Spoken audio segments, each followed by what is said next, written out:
Guys, you want your image to look from this to this, this to this. I'm gonna zoom in and you see this to this.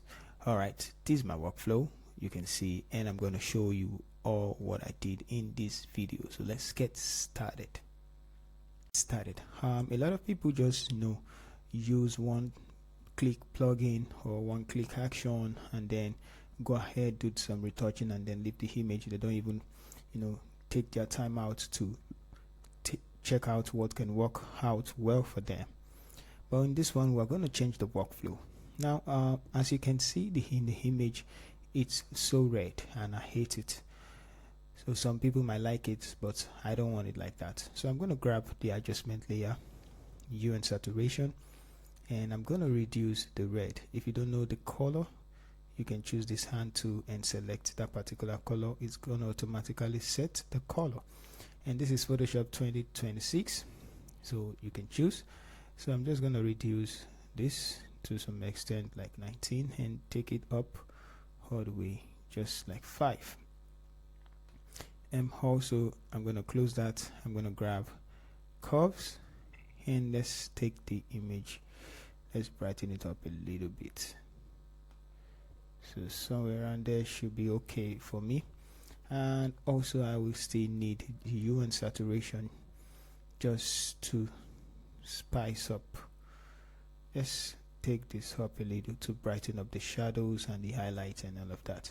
So I have this, and we can go ahead to adjust either the red here, bringing in some colors back and just changing the hue. So we have this.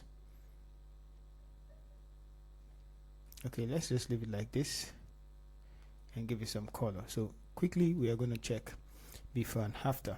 So you can see the reddish color is gone. I'm going to select this and group it, and now we can continue by creating a stamp visible layer. Ctrl Shift Alternate E to create a stamp visible layer. I'm going to turn off this one, and you can see before and after. Before and after. We know we remove all the contrast, but we can actually add contrast later on, so you can just add contrast to it like this, and let's just leave it at 10 for now.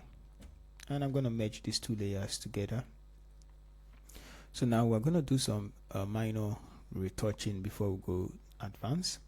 So I'm going to grab the tool, spot healing tool brush, and sometimes I use this. Now the reason why I don't use this at times is because it creates some blur around the image, so you can see the blur.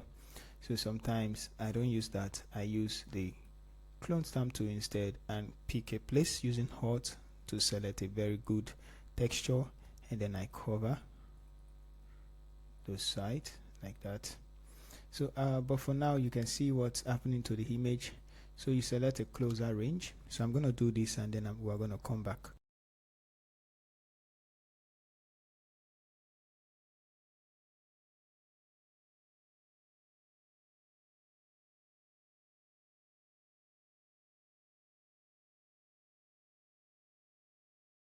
Some of the pro-like result you see comes from manual retouching, so it's very important you learn how to do manual retouching first. So after this step, I can go on to do more adjustment, and what I'm going to do next is frequency separation. So let's grab any of the frequency separation. I'm going to use the one in Ultimate Retouch, and we have like 3. So I'm going to choose the Gaussian blur. And now this is what to do. A lot of people don't know the Gaussian blur to use. If you want more smoothness, you choose a very lesser Gaussian blur, but if you want more texture, you choose a higher blur value. So I will leave it at 4.5 so that I can blend it very well. Now I'm gonna hit OK. So let's see, it's gonna choose the for us the value, and all I just need to do is to brush.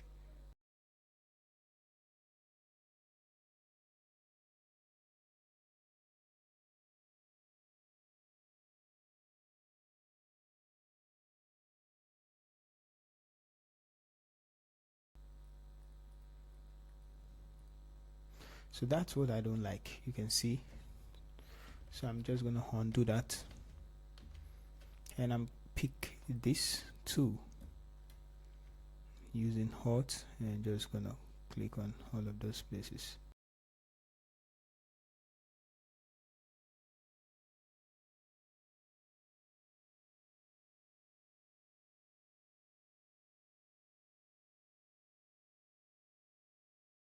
Set to do your frequency separation again, or rather just move ahead. But for this one, I will try to use my plugin, which is the Fast Retouch 2 FR2 plugin. So but before then, let's create a stem visible layer, and then we can go ahead and bring out the FR2 plugin.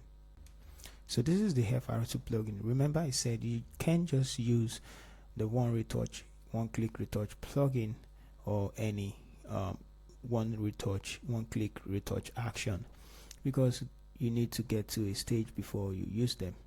Now for this one, it's a very straight plugin, you just need to set the retouch. But this one I will take it all the way up, texture control, I want it to control the texture, and I want more dodge and burn opacity, although I'm not doing the micro dodging and burning.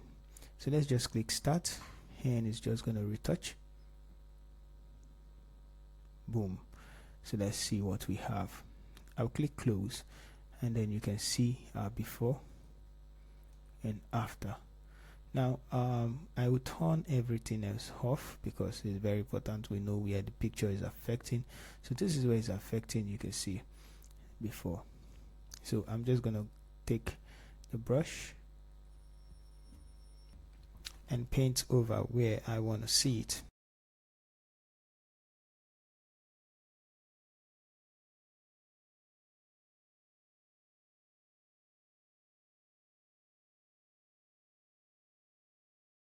So this is okay by me, and I'm gonna go back inside, and I want more texture. So I can duplicate this texture, Ctrl J, and it's gonna give me more texture. So look at before and after. You can duplicate it again, and you get more texture. And also dodging and burning, you can duplicate to get more dodging and burning. Alright, so if this is okay for you, you can continue. So one last thing, Ctrl Shift Alternate E, we can do that, but we can make the eyes white. So I'm just going to quickly do that manually.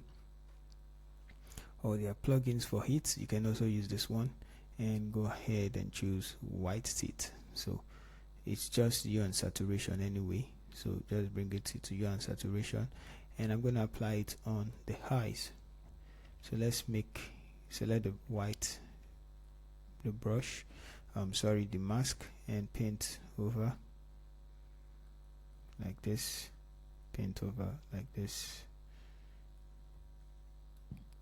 You can go inside, go to the red, bring it down, and also go to the yellows, bring it down a little bit. You can go to the channels, and you can increase this to make it pop out the more. So like this, before and after.